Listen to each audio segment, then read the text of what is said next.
Hello. So the National Centre for Indigenous Studies was started by Mick Dodson maybe almost 20 years ago now. And it's always been a centre that's been very inclusive, with Indigenous people coming from all over Australia and also people coming from internationally, so from Europe, from Canada, from America, from New Zealand, and under Mick's Indigenous guidance and directorship, it was a place where all the disciplines could come together. So it was sort of there's been a lot of exciting projects that's happened through that.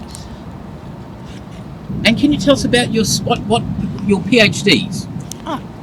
So my PhD is on a female elder from northern New South Wales called Lorraine Murphy-Williams, who is a famous cross-cultural teacher, and she left a prolific body of work, and her family are still struggling to get recognition through native title. So I'm looking at what the issues around native title and what that's meant for custodianship in the area and what it's meant for knowledge holders. And And I think the difference between our two projects actually is really indicative of the multidisciplinary nature of the National Centre for Indigenous Studies. My discipline is law, and I'm looking at the way Indigenous Australian law has been recognised by Anglo-Australian law. And so I've actually unpacked 200 years of British Anglo-Australian legal theory to see how British and Anglo-Australian legal thought has perceived Indigenous law, and then in turn how those perceptions have helped shape the Australian concept of law itself.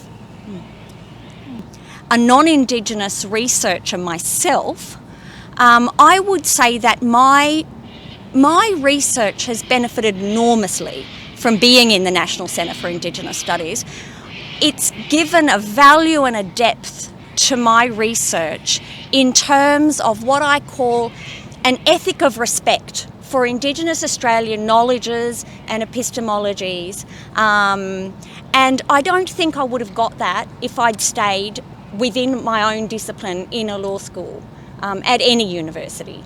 So I do think that the role that our centre plays, and I think what Katherine said earlier about Mick Dodson having really created a very inclusive environment.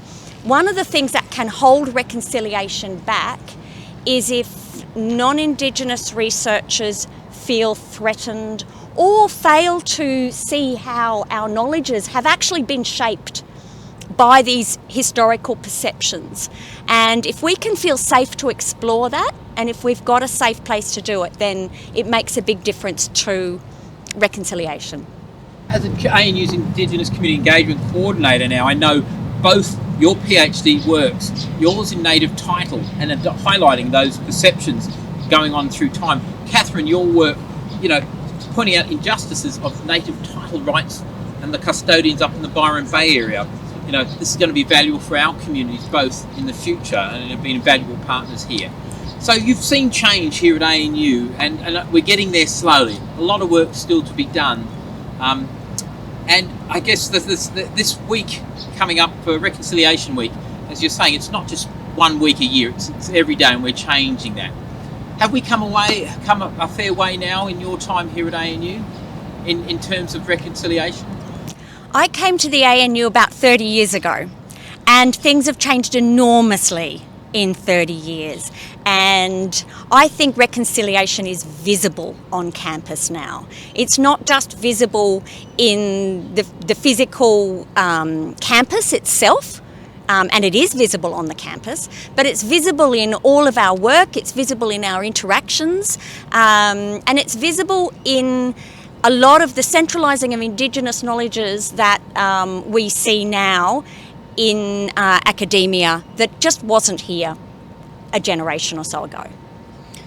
And we've got the National Centre for Indigenous Studies, we have Chabal Centre, so we've got 2 centres on campus now that are catering for Indigenous knowledges and Indigenous students, and CAPER as well, which is also catering for Indigenous knowledges, and where there's a lot more Indigenous students coming to ANU and a lot more teaching Indigenous scholars teaching as well. So there's a lot more input from the Indigenous world, which makes it a much more interesting place. And for all the challenges in the future, I think we're going to need a lot more cross-disciplinary study and collaborations with Indigenous and non-Indigenous people. So ANU's a great place for that. And I think what Katherine said about the important thing is that it is a safe place. It has to be a safe place for Indigenous students, for Indigenous researchers, for Indigenous workers. It has to be a safe place for us to explore the past of our ancestors' interactions, and explore that fearlessly. It has to be safe for us to be able to do it.